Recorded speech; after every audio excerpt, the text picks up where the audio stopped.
കൊല്ലം ഓച്ചിറയിൽ പുലർച്ചെയോടെ ദാരുണമായ വാഹനാപകടമുണ്ടായിരിക്കുകയാണ്.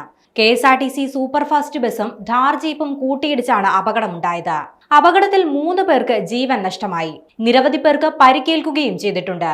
ഇന്ന് പുലർച്ചെ 6:30യോടെയാണ് അപകടം നടന്നത്. ഇരു വാഹനങ്ങളും അമിത വേഗതയിലായിരുന്നുവെന്നാണ് ദൃക്സാക്ഷികൾ നൽകുന്ന വിവരം. ജീപ്പിലുണ്ടായിരുന്ന 3 പേരാണ് മരിച്ചത്. തേവലക്കര പൈപ്പുമുക്ക് സ്വദേശികളാണ് ജീപ്പിലുണ്ടായിരുന്നത്.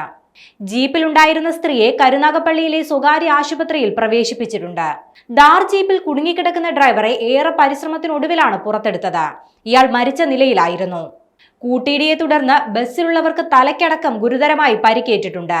സീറ്റിൽ നിന്നും മുന്നോട്ടാഞ്ഞ് കമ്പിയിലും മറ്റും ഇടിച്ചാണ് കൂടുതൽ പേർക്കും പരിക്കേറ്റത്. പരിക്കേറ്റ ബസ്സിലുണ്ടായിരുന്ന ആളുകളെയും ആശുപത്രിയിൽ പ്രവേശിപ്പിച്ചു. ജീപ്പിനുള്ളിൽ ഉണ്ടായിരുന്നവർ ഉറങ്ങിപ്പോയതാകാം അപകടത്തിന് കാരണമെന്നാണ് പോലീസിന്റെ പ്രാഥമിക നിഗമനം.